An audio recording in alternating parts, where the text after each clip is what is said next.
All right, welcome back to the Atlantic Construction Podcast. As you see in the window behind us, perfect backdrop here for the East Coast with a snowstorm currently happening at this time. We have with us today Rene Cox and Ian Boyd.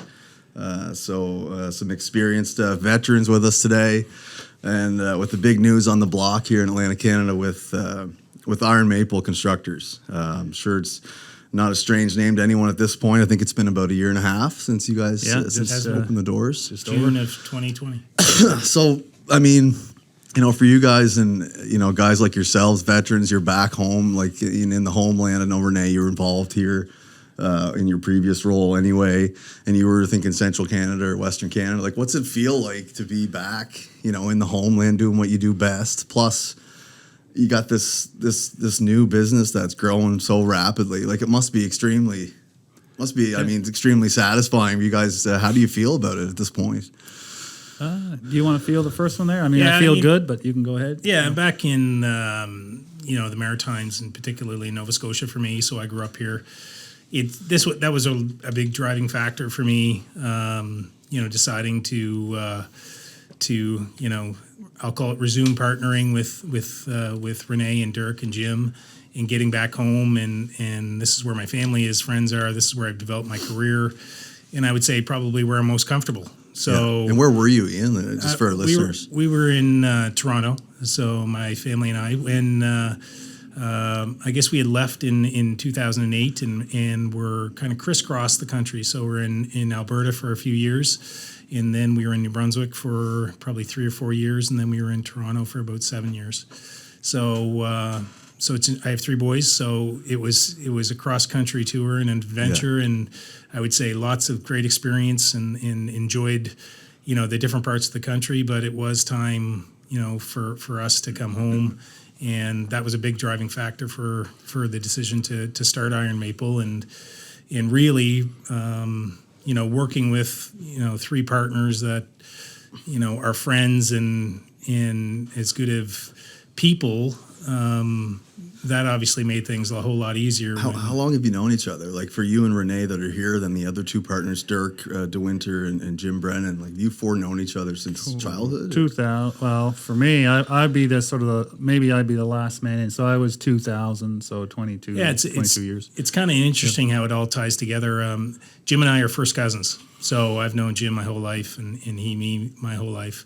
We're a little bit different in age. So I would have known Jim the whole period of time, but professionally, after university, the first opportunity I got was with Rito Construction, which Jim was one of the owners, and so that was my connection. So I had an in to a certain extent, and like I say to most people, don't begrudge the fact that you have an in and you can get your career started. Just make the most of it, and that's kind of what happened. With Dirk was friends with Jim at University of New Brunswick, so they had mutual acquaintances. Again, a little bit difference in age, and at the time that they were kind of starting their careers, kind of similar time frames. Dirk had started a business called Cardinal Construction in New Brunswick in around 1993 as well, and that's when Rito Construction had started. Mm-hmm. And then eventually in 2004, the 3 of us became partners.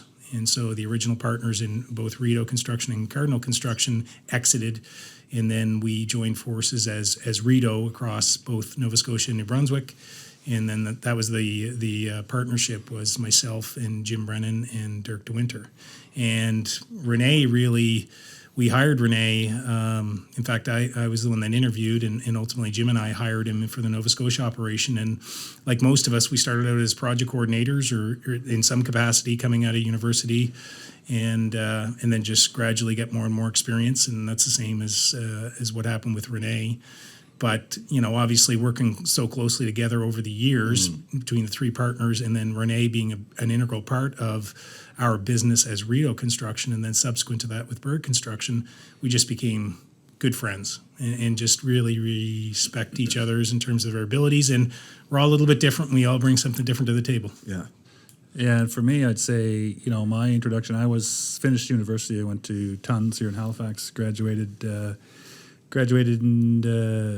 We've had a few guests from that have been to tons, and so when did they close?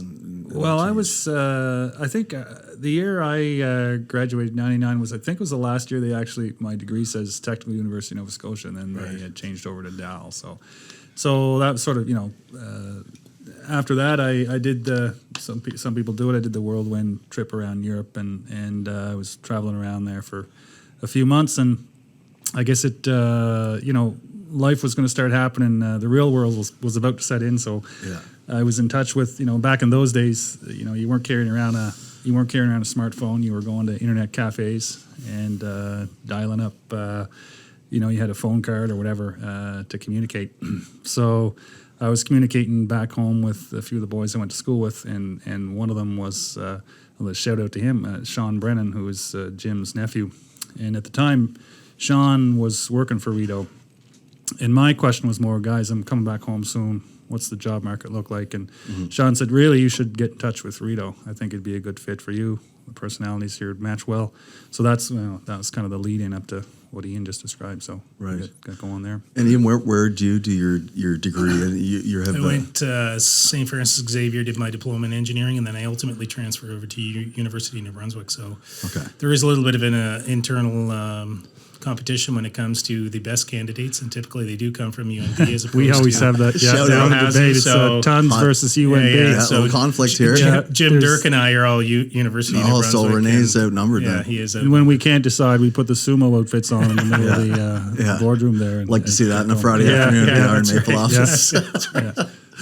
Yeah, it's good to touch on where your journey in education too. A lot of people that are tuning in and listening, are NSCC students or Dal students or SMU students or from other provinces in Atlantic Canada, all across the country, and just to hear guys like you talk about your personal journey and get a little snapshot inside what the industry's actually like once they get out of school and get in. So and we are lucky to have great universities here. I think for us, that's a big part of our growth strategy in business over the years is really to stay dialed in with those local universities and community colleges. And, we've been fortunate to sort of hire, we consider some of the best and the brightest, and that's really what's helped our business in the past and probably will continue to be. So, whether it's, we joke, but, whether it's tons in SCC or NBCC or UNB, it's, there's kids are very bright coming into there today, and we look to find the stars and And your degree's in civil, right? Yeah, exactly. We're all civil, I guess. Eh? Okay. Yeah, we are. Civil. Yeah, civil engineers.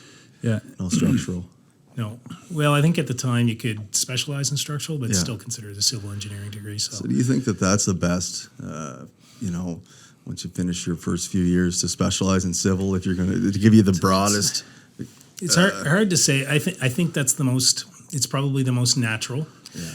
I think that even when you consider kind of the project management and some of the, I'll call it complementary courses you have in your university, and you have the ability to be able to take some project management or some estimating courses. It seems to be more civil orientated, although I assume that mechanical, electrical, or otherwise could have taken them. It just seemed to be that when we work in general contracting or even just, could be heavy civil construction, it seems to be the civil engineering. But I would say that we've, for instance, now we have at least we have one mechanical engineer in training, so somebody who's recently graduated that doesn't have their PNs yet, but and we would look and been very open to having electrical engineering and other backgrounds, because I think the more backgrounds you have, I think it also is more complementary. I mean, you think about it, like the most sophisticated part of the buildings now are going to be mechanical. Yeah, are going to be mechanical systems to a large degree, and control systems. So I think that as you get into more sophisticated building, I think having that diverse background actually is quite helpful on your team. Yeah. Shout out to Vigilant Atlantic, they're a construction agency in Newfoundland. I think maybe one of the only ones in the East Coast. And I was talking to Grant Horwood the other day, I think it was sometime this week, and they have, a couple of 20, 30-year experienced mechanical estimators that have been in the industry for that long. They also have the degree specialized in that. Right. And it's just like a real niche for them because it's so hard to narrow down with accuracy on that one particular scope. So if you're hiring for retention, you want to hire students that are maybe in mechanical, electrical, diversify, make sure the knowledge is widespread for brain power. And then also you guys got to have somebody experienced in those areas right away when you get off the ground with Iron Maple? Is there enough knowledge between the four partners? I think there's enough knowledge and then of course it does come down to, and Rene talked about, it's just the people that you can surround yourself with, and we've been very fortunate to surround ourselves with very strong people through our career that have made our jobs easier. But to do so, you got to have kind of a mix of youth, and you got to have a mix of experience and exuberance and the right attitude. And if we have that mix and the right mix, then that typically is success for us. It makes, not only can you technically get your job done, but it also creates an atmosphere where I think that you enjoy going to work every day, which is one of the big, I'm a firm subscriber of, you spend a lot of time at work, you better enjoy what you do. Yeah. And if you don't, then you probably should look for something else. And it's not worth it. It's not worth it. You're sleeping 8 hours a day. For half the time you're awake in your life, you're working. If you don't like it, and if you don't like it, and listen, there's always aspects of your you got to change. Your job Do that yourself a you're favor. not going to like. But if the overarching is you just don't like it, then you shouldn't do it. Life is too short, and that's a cliche, but you should enjoy what you do, and you should be passionate about what you do. And when we surround ourselves with not only knowledgeable people, but technically strong, but have really good attitudes and really good personalities, or team players, that is the magic that makes not only you successful, but it makes it fun going to work every day. Yeah. Anything to add, Rene? No, I rarely agree with Ian, but I'd like to get that on the record first. I would be considered the non-conformist in the group, but for anyone watching, the referee is outside the camera's view. That is 100% true. No, absolutely true. I agree. You work a ton, so let's hope you enjoy it. And I mean, we're no different than any business. We want to make our work environment fun and enjoyable for our people. That's and to a certain extent, that's what drives us. It drives our growth a bit, because you want to provide that experience for your people to be able to have fun and grow in their careers. And that's kind of, sometimes it's simple as that. That's what happens. Everything grows. So talk a little bit about, you finally get to a point where, okay, we're going to do this. What comes first, the chicken or the egg? Are you, between the four partners, are you guys all estimating for the first few months just to get the projects? You want to get something large right away? Or are you going after some smaller stuff that's lower risk, and then, okay, we'll just hire 10 estimators? That's an interesting question. It's actually... is it chaos or is it planned out? No, it's not chaos. But our skill sets are complementary to a certain degree, but pretty similar.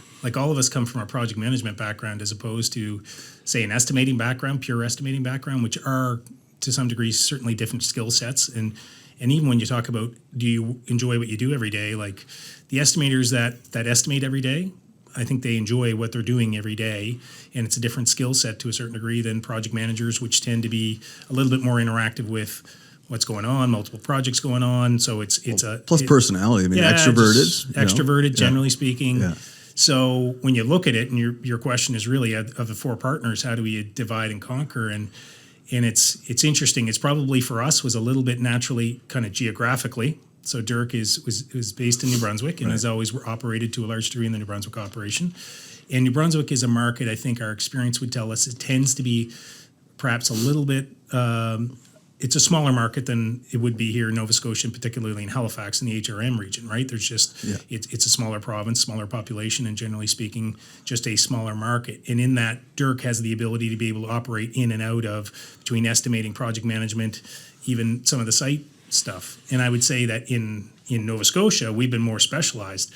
And we joke, I think Rene and I were talking yesterday, and kind of how we divide and conquer here is I look after the operations side of things, and generally speaking, new opportunities as well as estimating and managing that part of the business is generally with Rene. And Rene somewhat questioned yesterday how he was the one that was ultimately responsible for the estimating side of things. Because most people that know me would say, Rene's doing what? Where's the margins? Anyway, so we've gotten lots of work. No. Yeah, we're still trying to figure out if we're going to make any money. We got a ton of work on the books. A lot of work. I don't know. But I think you just naturally do it. And then Jim does have some other business interests, so he's not necessarily 100% of his time with us. but he's taken on particular projects. So he's managing particular projects and overseeing particular projects. So that's kind of how we did it. So when we started, I would say that it became almost geographical, meaning I knew I was going to be in Nova Scotia, and that's where I wanted to be, and that's where I was from. So between Rene and I, knowing the fact that Jim wasn't going to be full-time, it was kind of going to be between the three of us, certainly managing Nova Scotia, but largely between Rene and I. And I would say that it just naturally, the way it worked, even at Rideau, was Dirk looked after New Brunswick to a large degree, with support as needed from Nova Scotia. Well, his network is there, and his repertoire is Right. And to answer your question a little bit on, what kind of work do you go for? And did we all ended up doing elements of proposals. If we had to do takeoff, we'd do takeoff. The types of projects we went after probably at the start were what we would consider to be a little bit lower risk. So it might have been construction management, something that was more proposal driven, that we wanted, or the client was looking for a little bit more design development support, and then turn that into an actual construction project. So kind of pre-construction into construction. I would say that for the most part, that was kind of what we looked for. And then as we started to hire some estimating support, we went into more, either design build stipulated some opportunities or fixed price opportunities. And it was interesting when you look back at, we didn't obviously plan it this way. No one planned COVID, but, when we started out, we knew we were going to trade a lot on our relationships and sort of more private type of work. People that knew us from the past, knew our reputation. We knew that, we're not going to go out and respond to a $50 million hard bid proposal that required a corporate resume. Like that just, why bother? We're 5 days old, so that wasn't going to happen. Yeah.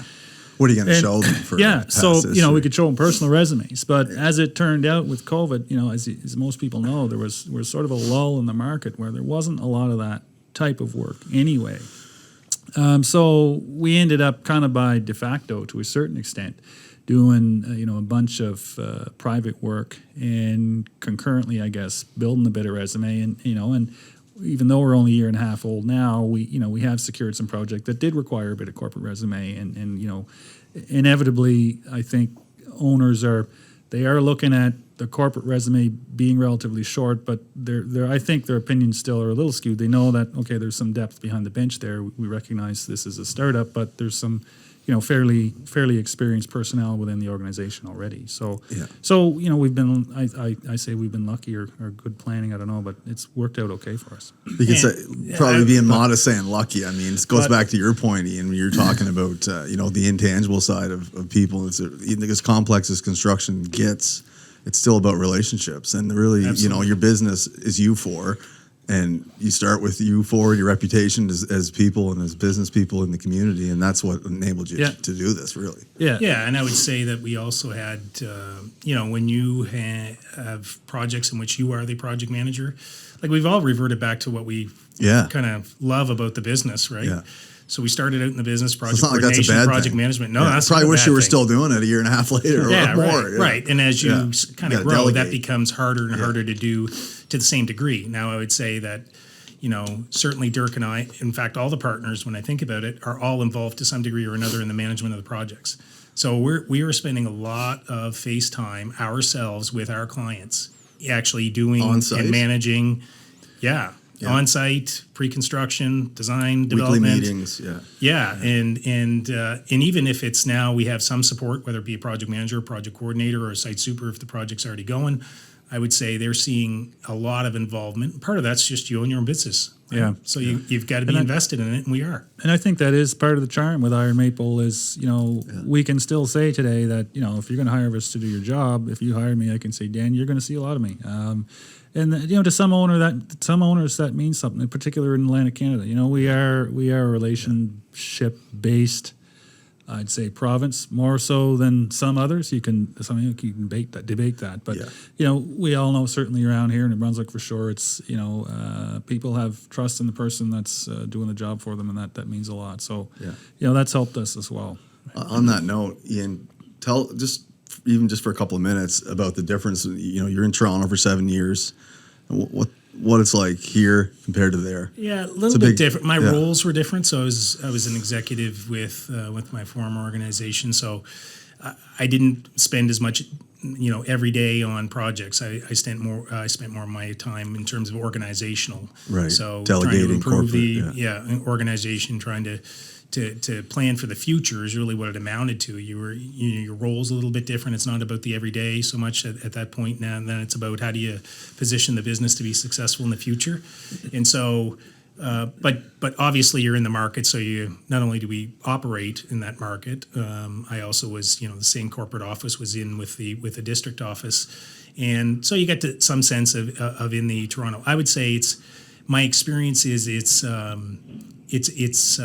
little bit more distant, so maybe relationship isn't as important. And I say that only from the standpoint is I think there's no negative connotation to saying that. No. It's just vast. I just mean it's just larger. Yeah. There's just more players in it. It's harder to maintain the same kind of relationships to a certain degree. I think it is very, very competitive market, and construction is always competitive. It's a high volume, low margin business. And the nature of the projects too. I mean, just the scale of the projects, certainly complexity would come into play. Now you're starting to see those here. If you look at like Halifax for an example, it's tough to build down there. The hospital going on here is that's going to be that'll be the biggest one. Yeah, that'll be over $1 billion in the new hospital that's going to be built, and the Cape Breton Hospital right now, and then Cape Breton right now, like they have, and then the waterfront here, numerous projects going on that are large scale, which is challenging. I don't think it's challenging a bit from the technical standpoint, but the more challenging aspect of things, and I think this is true of every market right across Canada and probably across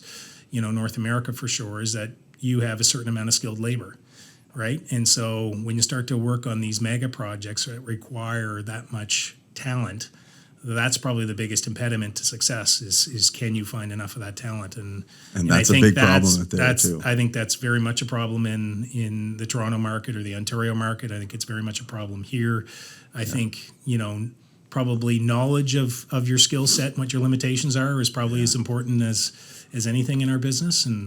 And sometimes you overstep those bounds and you pay the price for that, and that's a bit of the nature. And then you learn, and then you kind of revisit, your approach to things. But I would say with not being prepared or not having enough skill to produce. I think that sometimes when you get to complexity, I think some people, I think my experience would tell me, at one point I might have thought it was scalable to a certain degree. It's not necessarily. You're going to get to some point not where everything's scalable. Not scalable. Somebody can manage a $75 million job doesn't mean they can manage a $350 million job.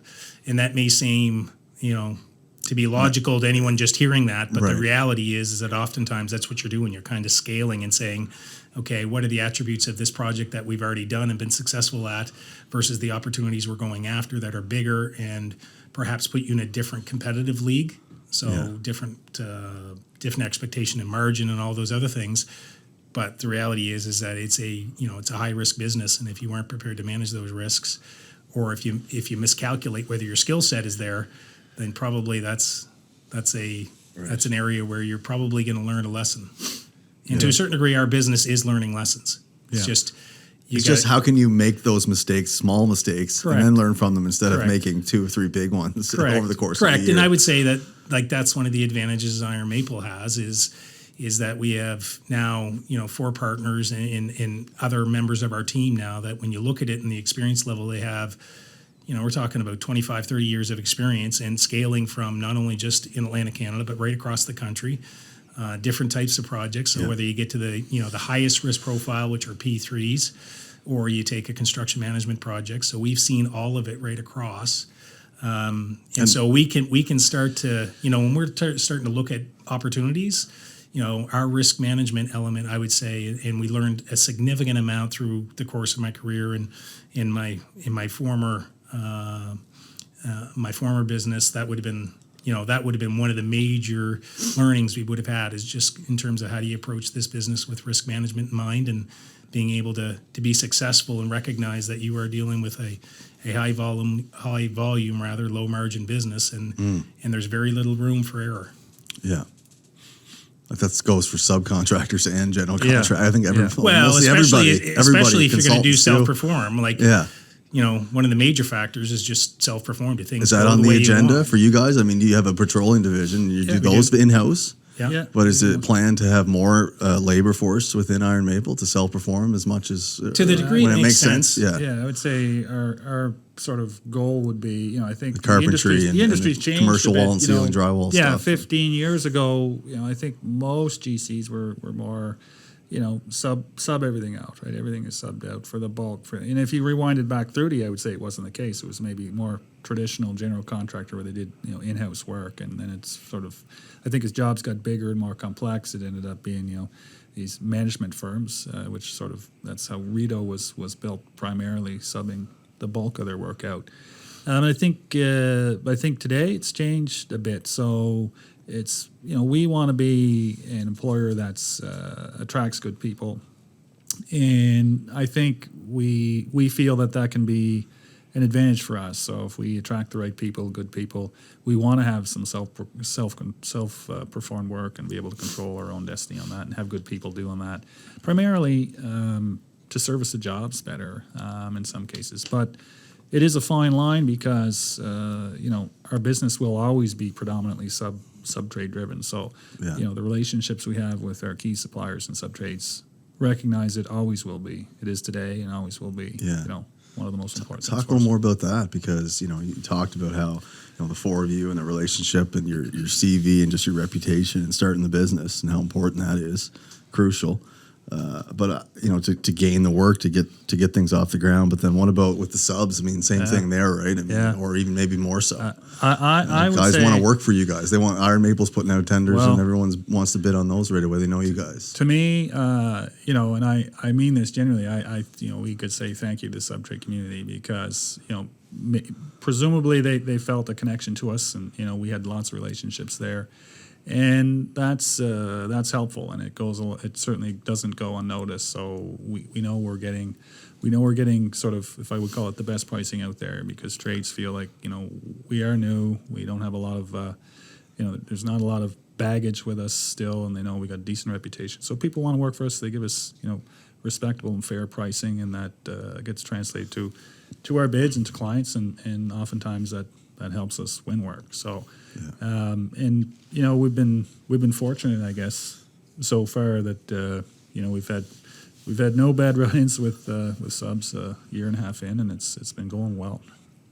Yeah, and I think that part of it's reputational. So we operated in this market before all of us, and I think as you get time with and you develop your relationships, then ultimately there's a trust level, and that's the biggest thing for any relationship is trust. So I think we have that with sub-trades, and because we operated individually or as a group before in the area. You immediately had some level of trust with many of the subcontractors, and I think they've reciprocated that, meaning they've given us great pricing, and I think we take it very seriously in terms of how we not only interact and treat and sort of use that as a way to make the relationship stronger, treat them as partners to the extent that we can in our projects, but also realize that for us, like, the biggest thing is productivity for everybody, right? Yeah. Get in, get out, get your job done. And if we can organize ourselves well,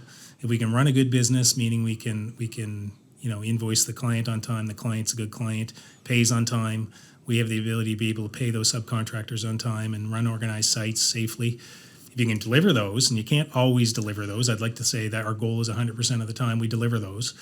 But the reality is, I know that's not where it's at, and we're continually trying to strive for that. But if you can strive for that, and people know that you're striving for that, then, and to a large degree, you are doing a lot of it in a positive fashion.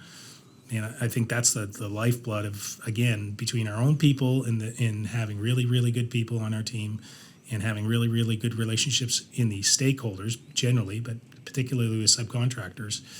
That is a recipe that in our past would have led to success, and we expect the same here at Iron Maple. Yeah, it's great to hear people like yourself talk about the subs and speak of them so highly, because so many of them, work so hard out there, and they're just such a huge part of building these cities. Oh yeah, absolutely. I mean, I don't know. I think there's something about the blue collar psychology where it's like you're never going to get the credit you deserve, but that's part of what you're part of. Yeah. And it's kind of like the hidden thing amongst the camaraderie, and right. But just coming from a background of that myself, like just to know that, they're not underappreciated when it comes to people like yourself that are in this business, in this hierarchy where, you're only as good as your That's subs. right. To hear you say that exactly. means a lot to them, Yeah, Right. as we need to organize our sites well, and even if we're doing a great job, and if there's a particular sub that's having a rough time, like that has a negative impact on our job and everybody, and you sort of we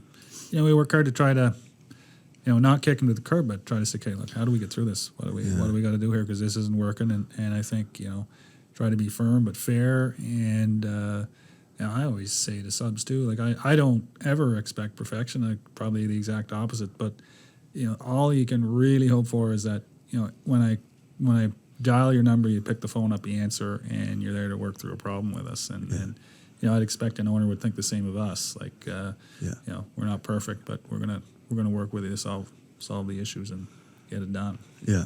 When you sign that contract, it's like that's like you said, I'm going to be talking to this guy a lot. Yeah. If it's somebody that I want to talk to, then it's not a bad thing. Exactly. Yeah. And our motto, we came up with the tagline "Construction Made Easy," and that that could mean different things to different people. But I think what it means to us is, I'd say the overarching statement to that would be, you just want people to have a good experience when they work with you. So construction made easy for a sub is, I don't have to fight for my money. I don't have to, it's not a real pain in the rear to get a change order approved. They're straightforward with me. They communicate well. I know where I stand. And the same applies to an owner or an architect when they deal with us. So we just want people to feel like, that was a great experience working with Iron Maple. So that's kind of the, a little bit behind the construction made easy tagline. Yeah. And even our own people, we want, as you grow as a business, it's easy to layer on processes and bureaucracy as businesses grow. That does come hand in hand, right? You need to do risk mitigation and fill out another form, and let's add a form for that. So we're very sensitive to our people, and basically not having them do things that aren't beneficial to them or the overall organization. Don't add value. Right? Got to add value. It's got to add value, and that's something that, again, I'd say to Ian's point earlier, we're not perfect at it, but that is embedded in our culture, that we will work every day to try to make sure that is better tomorrow than it is today. Efficiency, and just always constantly working on it. So, that's going to be important to us as we grow. Yeah.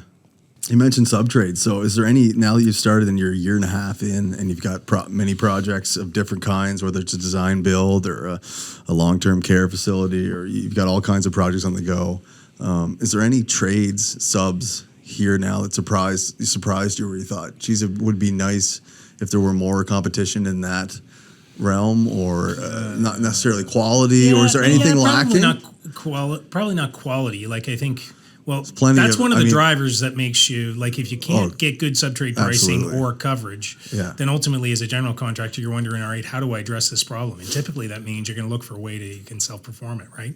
Because you have to be able to do it. Otherwise your business suffers, right? And so for us, I would say that's, probably formwork right now is probably a real challenge, and you can see it. You just look around. Because there's not enough trades and it's too busy? I think there's not enough trades. It's too busy. I think even when you talk about, even if you come up with new trades, it probably really comes down to skilled labor. Skilled labor. It's like, I'm thinking if someone's listening right now and they have the talent and network, and then, maybe you guys will mention something, there's an opportunity there for someone entrepreneurially, but at the same time, you got to have the skilled labor, and then how tight is the pricing already? Right. And I think that, as it gets busier, then obviously there's probably a little bit more flex in the pricing model. If you're a contractor that has a certain amount of capacity, your biggest, most valuable asset is your resources, meaning the people that can do the work. So if you only have a certain number of those resources, then the market gets very heated, then guess what? There's going to be some elasticity in that pricing, meaning pricing is going to go up. And I think to a certain degree that's happened in our marketplace for certain trades. But if you just look at just generally it being busy, but formwork would be one for sure. Right. And mechanical is always lots of bids, it depends on the complexity of the job, I think. Yeah. Like if you get to a higher level of complexity, it probably limits the number of competitors that can and subcontractors in the mechanical side. Same for glazing, maybe too. Yeah, I think that's probably true for glazing. Yeah. Like so if you look you're at bringing in Central Canadian subs to do some of these jobs that are that complex. Yeah, correct. Because there's nobody here locally that can do that complex, that size, that volume. Correct. So there is some elements of that. I don't know what your view is. And that's probably I'd say the ones that we've seen the most. That And it probably goes to size and complexity of Yeah. job. Yeah. Like as they get higher and more complex, higher complexity. And form worker, as the example you mentioned, that's form work. It's probably not getting any easier in the next 5 years. I mean, there's seemingly no slowdown to what's going on, particularly in the city, relative to high-rise and apartment development. And we just talked about the $1 billion+ hospital. It'll be interesting to see what happens here in the next 3-4 years with respect to that trade discipline in particular. And I suspect it's even more challenging in Cape Breton right now with the amount of work that's going on. Yeah, there's only a certain amount of capacity in Cape Breton as it was, and if you look at the size and sort of number of major projects that are going on there, that I suspect, and we haven't done a significant amount of work in Cape Breton, but I would suspect that that's a challenge for anybody operating in that particular region and will be for the coming years. Yeah. And that's all that challenge that's going to present opportunity for sure. Like you just talked about. Kind of why I asked the question. I thought, if someone's listening and they do have a background, maybe it'll help everybody out. If there's someone out there or people out there in that background that are thinking about doing so.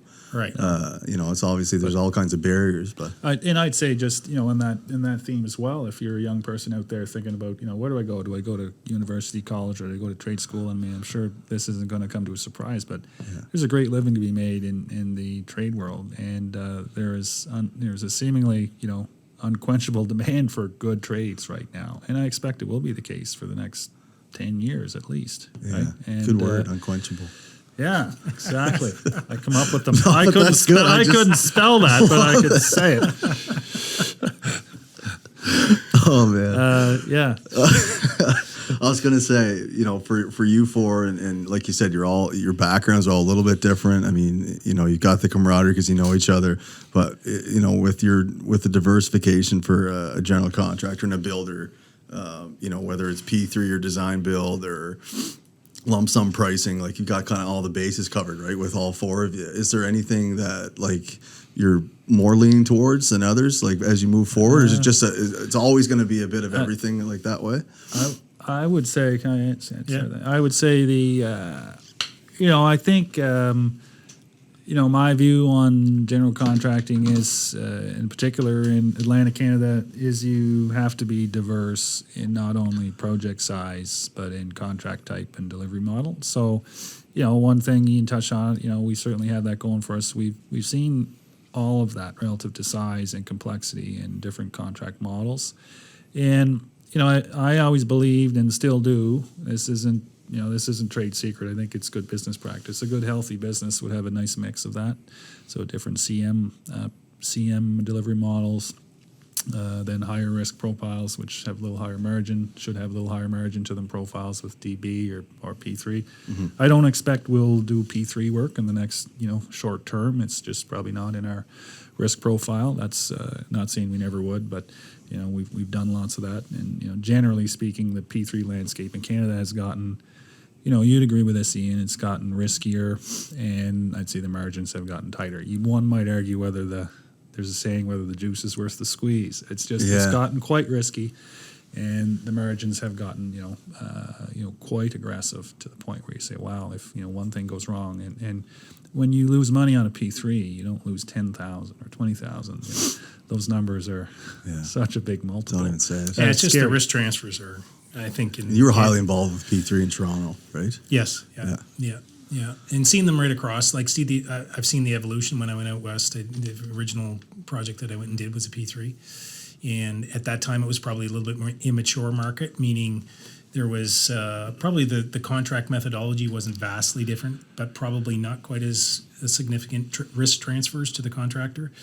And as time evolved, the risk transfers, they keep on getting added on to the contractor, and to a certain extent where you can't properly price or manage those. And when you can't properly price, manage risk, then you probably shouldn't be doing it, right? And I think that it probably, as I said, so some of those learning lessons can be quite painful when you get into the situation where one doesn't go as well as you wanted it to. As Rene says, usually when a project goes bad, it continues to go bad. Yeah. And no different than a project when it goes well, it continues to go well. But But certainly the risk transfers associated with P3s were such that at some certain point you're just like, the return for the risk that we're taking on just isn't worth it. So let's go find a different way to make money in our business, because that's not going to be it anymore. Whereas at one time in our former life, that was a significant part of our business and very successful. But I would just say as time evolved, the market matured, more risk profile to it, and then the returns weren't there. So you couldn't properly price them. Right. Really. So, and for us, what we spend a lot of time on, and it doesn't sound like the sexiest thing to spend time on, is the right opportunity, which is an evaluation. Is it the right client? Do we know something about the client? And is it the right technically? Can we do the job? Right? And ultimately, do we have the resources available to do the job? When we start to evaluate all those things, it really comes down to what, I would argue to a large degree we're project managers really at the heart of things, but really what we are is risk managers. And if you do that well, I think you'll be successful in your business. And it doesn't mean you're going to do it perfect. Mm-hmm. Like there's never going to be the perfect scenario where you've got every I dotted and T crossed. Like that doesn't happen in our business. So you better get comfortable with risk. Yeah. You just got to recognize what you can manage and what you cannot. Yeah, I think it's interesting to talk to you guys with your vast experience and just the other partners involved as well. And I think for people outside the industry, every industry is a tough industry, the business world. But when you have all these moving parts and there's so much dollars and so many different scopes involved and just the vast complexity of everything, like, has there been a time in your career where there's just been a job that just was that bad that you that almost broke us? That almost broke. Or does that happen every 3 or 6 months? I was just going to say, has it? I'm just glad we can have a good laugh about it. Yeah, I think is. There's always one of those. But I will say, I think if I look back at my history anyway, I think we've focused on you go back to basic principles and try to keep yourself out of the ditch. And there's been you grind, and there's been very few of them. But you know what? I'll say this: the ones that have been like you described, for me anyway, my experience has been, and I had a saying, and I think it does hold true today. I said when things go really bad in a crisis, and you're talking about the relationship with the client on the job you're doing. So it's terrible. It's really bad. And I said, you can either seal the relationship or you can sever it. And if the client sees it, my God, they are really hurting here, but they're not giving up. Yeah. They're there when I dial the phone. I know it's not going well for them. It's not going well for me. And for people listening, they're trying to work for it. You got 6 months or a year or two left on it, and you already know. And then right? but you still you finish it. You finish what you start. And early on in my career, I remember there was one of those jobs, and I won't say who the client was, but I will say that was a job, and I saw that when I was probably only a year in my career, and I wasn't even involved in the job. I was just working with the company at the time. Right. And we did the right thing in those, it wasn't a phrase back then, but we sealed the relationship. And we've worked for that client since that day, right? Yeah. Successful. Is that right? Yeah. That's a great story. But the initial project was not successful. And it was a significant financially, but the relationship that came out of it was. Yeah. Correct. And that money was probably made up over the last 20 years. Over the course of time, yeah. And to a certain degree, I think what happened there was just a level of, Rene explained it, but really what it amounted to was a level of trust. Okay, as bad as that got, you didn't run away. So there's a saying. You didn't bail on us. There's a saying. I forget the author, but it's like sometimes in war there's no good option left. Yeah. So like you said, but we did the right thing. Yeah. Was it Muhammad Ali said the only good plan is only good until you get punched in the face? Yeah, it was actually something like that. Yeah, it was. Or maybe it was a general or something. Everybody has a plan in the boxing ring until they get punched in the face. Yeah. And maybe that was a bit like that job, but we got punched in the face early. Our business is if you had 100% of your jobs do what you wanted them to do financially, you probably wouldn't be in business because it means you're not bidding aggressively enough, and right, like it's.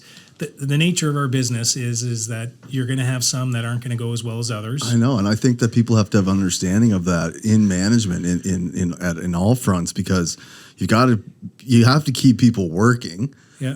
And then you got to take some at a lower ball. You're not going to make your Right. percentage margin on everything. No. And some of it is just a calculation, meaning, do I need some work here in the foreseeable future that's kind of short duration? Perhaps it's with a client that we know, but it's a little bit lower margin, but I know it's very, very predictable. I know that we're going to get in, get out, and it's going to be 4 months, and then I'm in a different position in 4 months. Yeah. Sometimes you make those decisions, and other times you make decisions and you think it's going to be, a really, really good job, and for whatever reason it doesn't turn out that way, right? You just do not meet your expectations. Sometimes you can't really put your finger on why. Right. It could be a thousand things. It could be a whole host of things. Yeah. And there's other jobs there where you're thing. really concerned, like it's either a higher risk job or you're just really technically concerned about it, or, for whatever reason when you go into it and it turns out really, really well. So in our business, I think that's really, really hard to predict. That's why I think it's so important just to be consistent in how you approach your work regardless, right? And make sure you're trying to match skill sets with the type of work that you have. And if you can do that, I think you're putting yourself in a position where you can succeed. I'm soaking up so much wisdom here. It's unreal. I am too. I'm just listening. Just like every day in the office. You're a lucky man. Yeah. He's very fortunate. Very fortunate. I was at 2 Cans Speaker Series events. One was a couple months ago, Rene, and you spoke at it here in the city. I think it was at the Old Triangle. And then the other one was like 3 years ago. So both the ones that I've been to, you were the speaker. You think they could mix it up a little I bit? think I'm the only one that did it twice.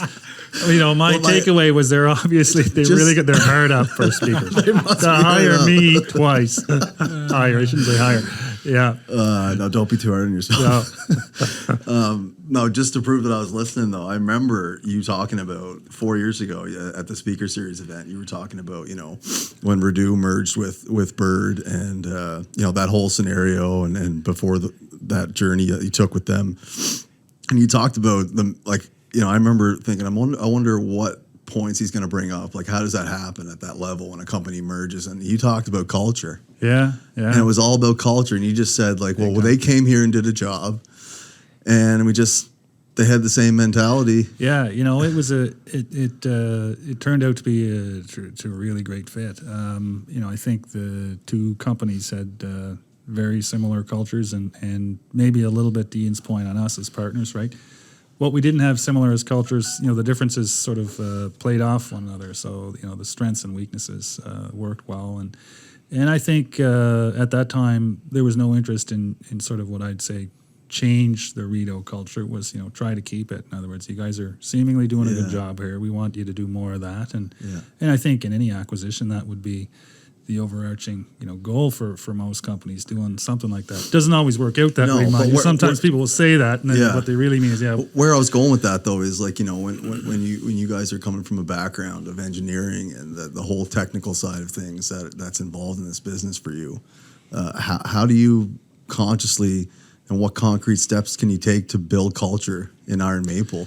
Is it just a reflection of who you guys are as people and you're the leaders and then that's what people are going to be part of? Or how can a business consciously build that culture as a builder? Because I think it's a psychology. People need to feel part of something, right? Maslow's hierarchy type of thing. And I don't know if it's so much conscious as it is just subconscious. That would be maybe my initial reaction. I think cultures sort of just who you are. Cultures evolve and are created, and no question they're going to be driven by the leaders in the business, whether that's and I don't mean that as us as partners. I mean us and our leadership group that we surround ourselves with, and we're going to lead by example, and I think that that ultimately is what sort of drives the culture, and I think you can help maybe steer the course of it by, I'll say, being disciplined about this is what we want to try to be. This is who we are. Right. So when I say construction, these things are important to us. Construction made easy. We would regularly say, look, we want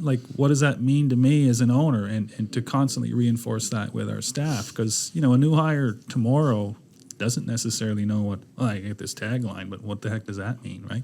So I think it's important for us to not lose sight of the fact that we got to tell those stories. We got to, maybe that's it. Maybe that would be, tell the stories about, where we come from. And those stories will, inadvertently sort of highlight what's important to us as owners, what our values are, we don't step on people to solve a problem. We work with them, and we try to lift them up, and things like that. So I think that probably helps, but I don't know. Yeah, and I think that I would say one of the most important things that I learned, and I probably learned from Jim Brennan and John Furneaux when they hired me when I was at Rito Construction was just be genuine. So you got to be who you are. Yeah. So we're not always going to be the same. So how I manage is going to be different from how Rene manages. I'm better. No question. And it's going to be different from how Jim or Dirk does. Yeah. But I would say at Everybody's the different. heart, we share The same kind core of values. Core values, yeah. I would say that is absolutely true. And I think that, but being genuine means, is that the way you operate every day? Because too often, whether it's a tagline or whether it's a marketing element that we're working on, we don't want anything associated with us to be not necessarily true about who we are and how we operate. So Construction Made Easy for us is we believe it. And if we believe it, we should be acting that every day. Yeah. Right? And our people should see that. Yeah. It doesn't mean, again, that we're doing it 100% correct day one. It means that we have the goal that we're going to continually get better and make our business better, not only for our own people, but for subcontractors that are going to work with us or consultants or owners. So I think it is, you got to be genuine to yourself, meaning how you're going to manage and what's important to you. And I think if you are as leaders, then I think that ultimately is reflected. But I do think that it's, to have, if you had 4 partners that had different core values, I think that would be It's not going to last. that would be a much Wouldn't more last. mixed message. Yeah. And harder to, and I suspect what would happen is you'd have a different culture in our office here in Nova Scotia than you necessarily would in New Brunswick. And Yes, right. so, excuse me. So I think that it's, be genuine but certainly, having 4 partners that know each other so well and share core values and kind of have been brought up in this business kind of collectively together, I think that makes it easier. Mm-hmm. And I think cultures are somewhat regional. That's not a shock for to sure. people. Like, Yeah. we've, as a national company, let's say you're working with a consultant firm in Atlantic, Canada, and that same firm with the same banner in Toronto, and you're like, wow, that was like I was working with a firm from the different planet. And it's really because, it's just the people, right? So they've just operate a little differently. For sure. Can we talk a little bit about just quickly about the Canard? I know it's a milestone project here in the waterfront in Halifax, and probably the first one of that size and complexity for Iron Maple, and just it happens a lot in the city now with the larger projects. You see it happening with Westwood down and Bird down on Richmond Yards and a few different Scott areas in the city. Yeah. So is it just that these projects are of that nature, that the size are these large developers who do build on their own are coming to general contractors and inquiring and saying, look, this is complex enough that we'd like someone else to take care of the construction portion. And then how does that, for people outside the industry, what's it mean when you're your construction manager and role on a large development project like the Canard on the waterfront here? How does that come about? A little bit about the process of how you start talking with Southwest and the first steps. And yeah, I'll take that. I would say, for us, people know we're involved with the Canard. It was, so I'd say a hats off to Jim Spatz and Gordon Lang and Ben Young.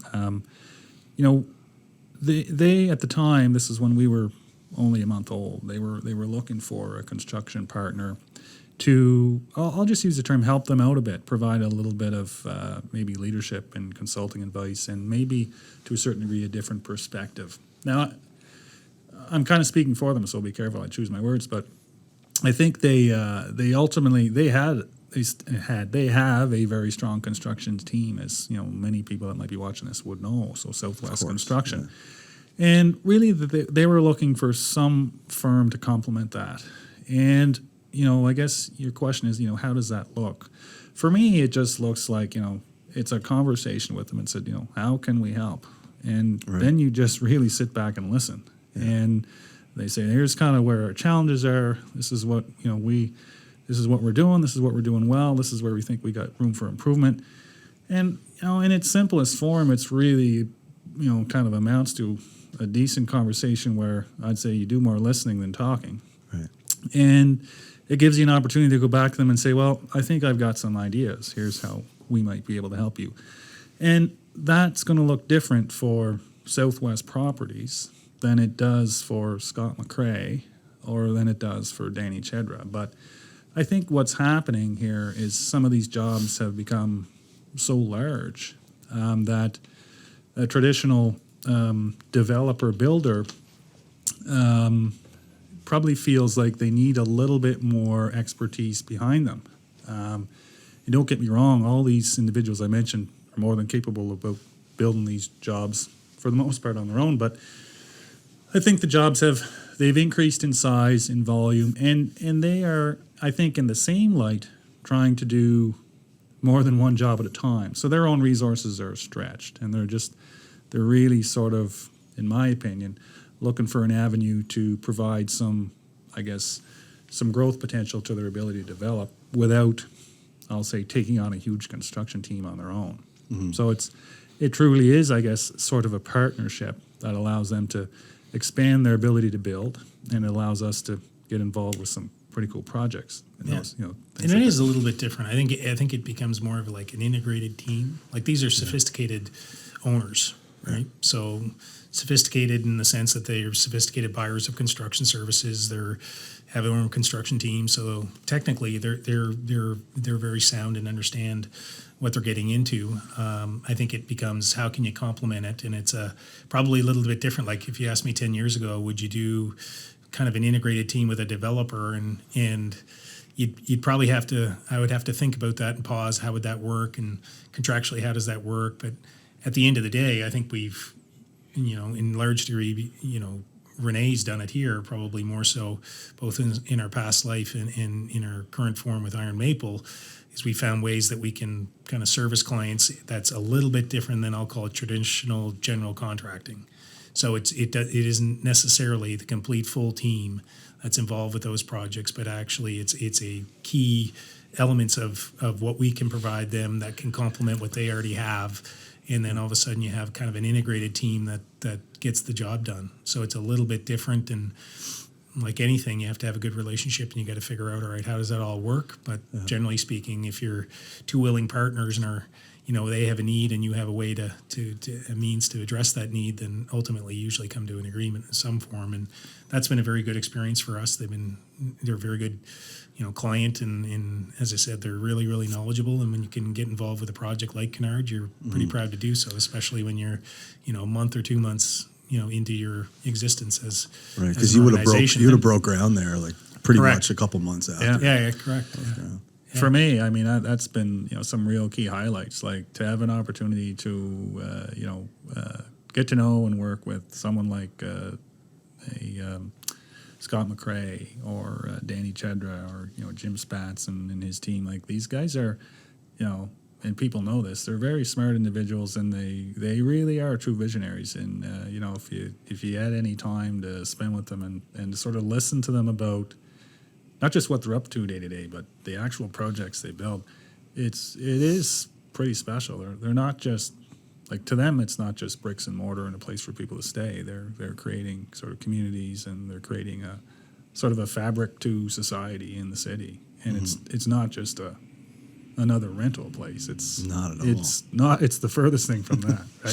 If you've seen the rendering for the Kennard, then you know that's not what it is. So it's neat to sort of spend a few minutes inside those guys like that, their head, to say what is it they're trying to do. Yeah. When you think about it, I mean, Rene's got an even closer connection to Kennard, even just in the fact that when we were at Rideau, I mean, Rene was one of the team members that was building Bishop's Landing when we were doing that for Southwest Properties. And so, as you evolve your career, now he's involved with Kennard. And it's a funny story. We did a little photo shoot just for some branding purposes, and I think I saw you had a headshot of us there on the desk, and that's actually looking at the Kennard site. No one would know that, but the backdrop to their sort of group photos or those headshots are you're standing on the dock down there looking at the backdrop is where the Kennard is today. The Kennard wasn't there then, but it's obviously that's where it is. Yeah, that's awesome. Oh, I wanted to ask some specific questions about the Canard. Like, since both of you are in Nova Scotia, you got lots of other things going on too. But with a project of that size, like, is that where you spend a lot of your brain power and a lot of your time, like Rene or Ian? Like, you spend a lot of time on that project specifically, and then it's been a year now. Yeah. It's probably going to be another, 3 years? Or, like, what's the timeline? I think the Canard right now, you can test me on my recollection of the schedule, and you can't hold me this, but I would say it's probably another 2.5 years out-ish, 2.5 right now. So we have a key guy on our staff is the main heavy lifter on that job. His name is Jim Mullen. So Jim would spend the majority of his time sort of working with Southwest on that file, and I'm sort of in and out a bit on an as needed basis, and Ian would be less so. So that's kind of the gist of it, how we spend our time with respect to that. So I had looked through the drawings because looking at it for other reasons, but that's a ton of concrete. Yeah. Who's doing the concrete down there? 2020 is our formerly lead, but okay, 2020 is down there doing Yeah. it. Yeah. It's a beast of a building. It is a beast. Yeah, and it's when I guess I get kind of excited to think about the waterfront. I guess even this coming summer, but with the addition of Queen's Mark down on the boardwalk here, and if now you go and add the Canard to that and the art gallery, so you picture the boardwalk, Halifax boardwalk, in 5 years from now. It's the landscape's completely changed. The view from the Dartmouth side is and even the restaurants that are going to be down on the boardwalk alone. It's going to be, like, to me, it's becoming a destination. Like, people will say, I got to go to Halifax and check the downtown out. Yeah. Anything particular about the Canard aside from that, like just the finishes or about the building that's you find really neat, or that kind of really it makes you excited to work on it? I think it's just, for me, it would be just anytime you have an opportunity to be involved with a what I'd call a very high end or higher end, almost arguably kind of highest end projects in the city you're living in is something to be proud of. So there's no question. I'm not telling any trade secrets here. It's Southwest doesn't have a history of producing sort of mediocre products. They tend to produce extravagant something with that's, architecture, very well thought through, very tasteful, and get very high reviews with respect to their tenants, whether they rental or condos. So that's, for me, that's I would just kind of generalize it in that light. Sure. Yeah. What was it like your time at the Canadian Construction Association, Ian? You talk a little bit about just what it was being part of that while you were in Toronto. Yeah, it was good. It was made up. It was a large board. At the time, and they've actually since getting it a little bit more efficient, I'll call it, and a little bit more streamlined. But it was probably about 80 people across the country between. I was what they called an at-large board member, so it was I wasn't specific to a certain construction association or region. I was on the board as just an individual with experience and wanted to contribute. So lots of good people, really, really good people with lots of knowledge, in construction. Had kind of almost two parts to it, I would call it. Had the construction associations and the membership associated with that, and the representatives for the construction associations right across the country. So they had a little bit different perspective, but they had a more, kind of fulsome perspective if you consider, the sub-trade community, supplier community, and the general contractors that would all be involved in local construction associations like CANS. So they would have representatives there with a pretty wide variety of thought processes and experiences, with that general membership. And then you had general contractors, and you had some, subcontractors that were involved, maybe at the at-large, meaning just experienced people, industry people.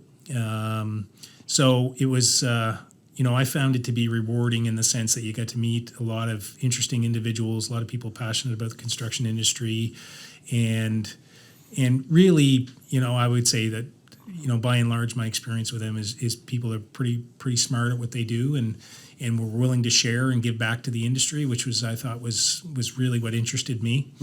And but I would say it was also, to a certain degree, how it evolved, meaning how it made decisions, how it moved, was almost too slow at the time. It was such a large board, and that's why I say where they really did take another look and say, okay, how can we streamline this and be a little bit more nimble to what the industry needs? And they did that in the last 2 years, and that kind of coincided with my time to make a transition in my own career. Right, So I stepped away from the board itself. I'd love to get back involved with it, and contribute again. And whether that happens, even cans would be, something that I certainly would get back to the industry in. And It's an important hub here. I mean, like even contractors are getting their drawings printed there for some of the smaller it's always companies. been, and if you think about yourself, training and everything. in our former life, we're a national company with all kinds of resources, including legal and you're getting into more sophisticated. You obviously have lots of individuals with lots of great experience, and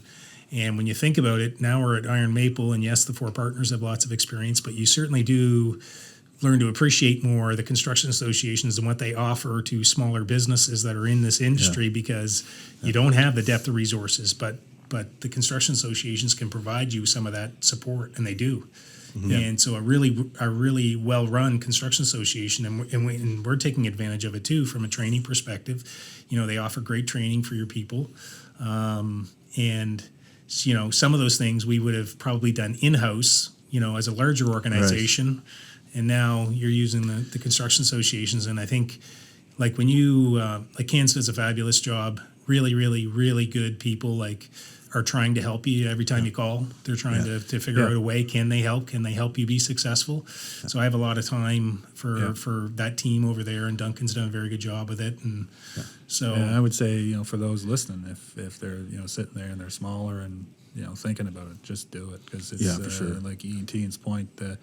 I'd say the smaller you are, the more you would benefit, and the more help you would see that they would provide for you, right? As you get smaller, just because they and to a certain degree, if you can get involved, all the better. Oh, in my mind, networking because opportunities between networking and just the ability to be able to give your perspective and be able to help, kind of shape, and influence what's happening there in a positive way. To me, that's what it's all about. That's how those things operate. They have to have great staff, which they do. For instance, the Construction Association of Nova Scotia, but you also have you got to have good industry participants, right? And participation. If you do, I think you got the opportunity to have a really, really high functioning, Construction Association of Nova Scotia, and that's the same with the Canadian Construction Association. And they really do. When you look at it, I think they've done a very, very good job in sort of the evolution, especially in the last few years, to make it a little bit more streamlined and be a little bit more nimble and respond to what's happening in our industry. And again, they have a really, what I would perceive, a good relationship between themselves and the local or geographically dispersed construction associations. Between what Canadian Construction Association tackles is more national level interest, and certainly if there's more a geographic region, then that's more the localized construction association. So I think this system works, and to me, I believe in it. I think you should give back. If you can give back and help, then I think it's rewarding, not only for yourself, but I think you probably something that as individuals in the industry, we should be doing. Yeah. Rene, you mentioned when you were speaking a couple months ago there that, you guys have been doing a lot of hiring, obviously, and you're up to 70 or 80, something, maybe a number around there, a slew of, whether it's PMs or estimators. Yeah. And just wondering, you're still looking, and for people listening that are, maybe looking for estimating positions or project managers, is there still you're still trying to fill some gaps there? Yeah, I mean, I don't think we'll ever stop looking. I think part of our business is you always, it's the cliche, the war on talent. So we're always going to be wanting to be meeting the best out there and trying to find a spot for them in our culture and create an opportunity for them. So we are still. I don't kind of lost track a little bit, but it's we're I guess probably over 80 now, maybe 90. That's between bring the craft labor force we talked about building earlier, and management staff and everything else. But it's been a lot. Like a year and a half to I said put that many people into the machine it's a lot. So there's growing pains with that. And you would ask, I guess maybe Ian touched on it too. My one of my memories of very early days. It's one of the things that almost made you a little uneasy is you have such a great support structure when you're in a mature organization, and you go to, okay, now it's the four of us. Like, who's putting paper in the photocopier? Like, I don't know. It's just, there's no one. That's his biggest concern. That's right. He's doing okay. Yeah. No, you know what I mean, though. There's no, you go from having such a huge support network and structure to, whatever's happening, you're doing it. Like, I can remember, we're screwing desks together in the office to get our stuff. But, and so it's, it's just, it was interesting to make that transition. Right? Mm-hmm. But to a certain degree, exhilarating. Like, you're excited about it. You're excited about the opportunity. Like, I think we've been really, really pleased with what we've been able to garner for attention and people that have, applied to us, and we've been able to hire. And our team. I feel really, really fortunate that we have been able to build the team the way we have, and the talent level that we have. Like, I would say that's one aspect that we're really happy with. That must have been one of your biggest concerns too. It's just like, are we going to be able to put together enough talent right away? I think as far as employees who. Yeah, and I think that's you make sort of a leap of faith, and you don't know. It's COVID was on us then, and I think I just remember we were talking. We just said, you know what, we got to hope that good people will take notice and be interested. And I think we had certainly a reasonable level of confidence that we'd attract good talent. And to Ian's point, I couldn't echo his statements more. I couldn't be happier with the team we've built. I think everybody's having lots of fun, and you're really still learning to work together as a group, and that's part of the charm. Yeah, it's got to be tough to ride that roller coaster when there's that many new employees all at once, within a short amount of time.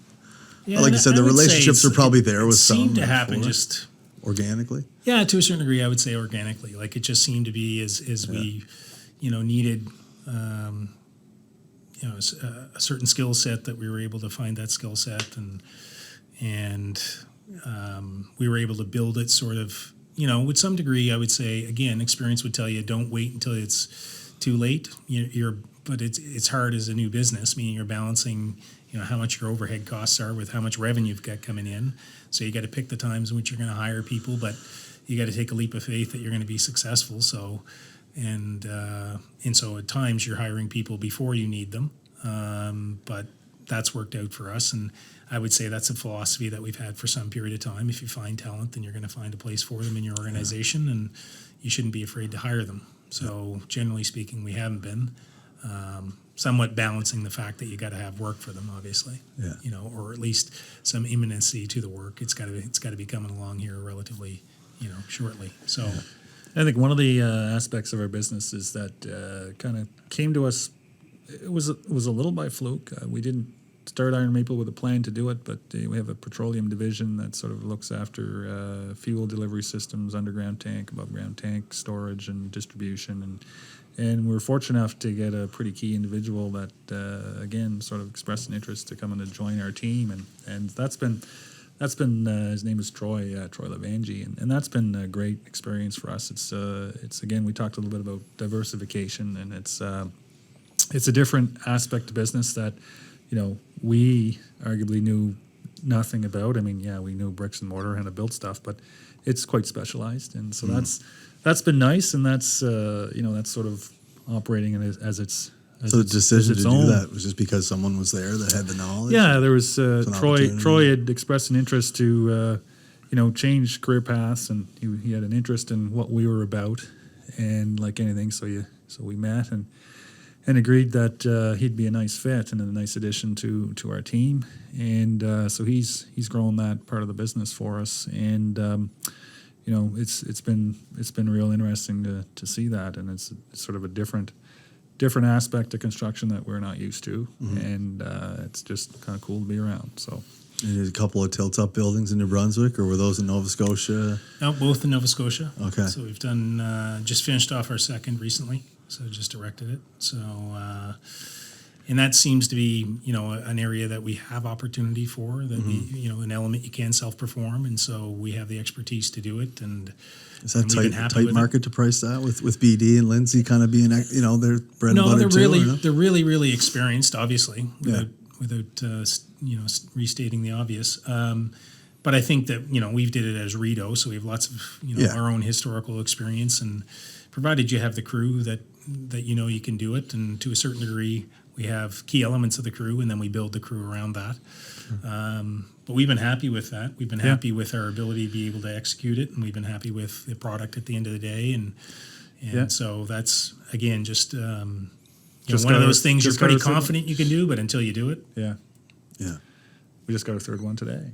Right. It's not common knowledge yet, but right. But yeah, so confidential. Confidential. I can't talk about that. What about the LTC long-term care job that you guys are doing right now? That's not the one in Mahone Bay. It's another one. No, we have one right now. It's actually not on the long-term care. If it's the same one I think you're talking about, it's we have a retirement living. Okay, right. So that's in Bridgewater, right? And that's for a client of ours. Yes, that's the one we've been working on in pre-con actually for quite some time now. So we're getting close. We're actually started on site there in Bridgewater, and they have plans to do multiple builds. So for us, that's certainly an opportunity. And again, it's one of those ones where when you think about it, that was probably a month into our existence that we were able to secure that just through, existing relationships that we just, individuals that knew us and knew us as people that have worked with them in the past. And ultimately we got the opportunity. They asked us to submit on that. We did. We were successful, and it's been good so far. It's been a little bit extended duration in terms of pre-construction, but part of that's just driven by the marketplace in and of itself, meaning just the volatility within the pricing market, right? So anyway, we got the basis very covered. close. Building the long-term care, a horse barn, and a lobster storage facility. Like we're covering all species. Yeah. Lots of We're in the diversity. East Coast here. Lots of diversity. That's what I mean. Not going to see that in downtown Toronto. That's right. That's right. The horse barns out there. That's right. Yeah.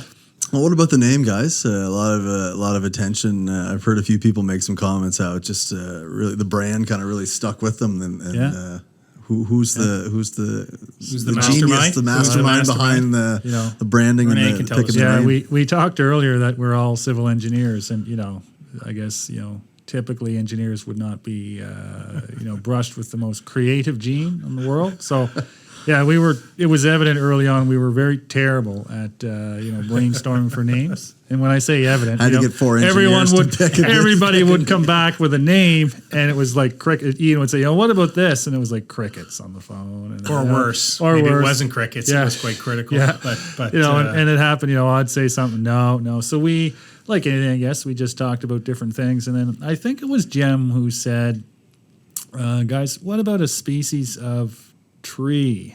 And it was this kind of like pause there, and I think we said, "Yeah, let's try to think about that." And we left. I was on a call, and we left the call and came back with had done some research on. I guess everyone did with a whole list of tree species, and interestingly enough. Maple was very evident. It was a different feel on the call. Like everyone was like, maple's kind of neat, and I was it was relatively short time, like minutes. We're like maple construction. I could see that has a nice Better charm than birch. to it. Better than birch construction.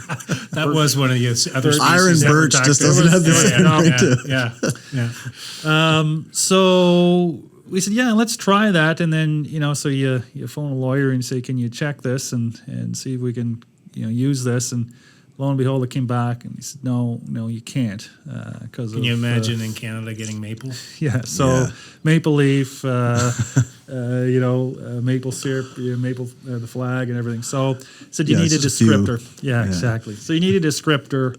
And so then we had to it wasn't start over. We're almost as bad at the descriptors. But one of the woods we looked at was called ironwood. And then we said, what about iron maple? And we started building on the sort of the the Is that an exotic wood, ironwood? Like, where's that? ironwood is just an exotic type of wood. Yeah. So we just thought, iron maple and we sort of, iron ore, maple, it's couldn't be more Canadian. Iron ore mined in Labrador, maple obviously, and lots of things we thought were, nice parallels, strong. It's both products. Both products we use arguably on every job site we will build. So that was really kind of how we ended up with iron maple. So we did come up with it on our own. We can't take credit for the branding. We'll have to make a shout out to Phil and company at Revolve.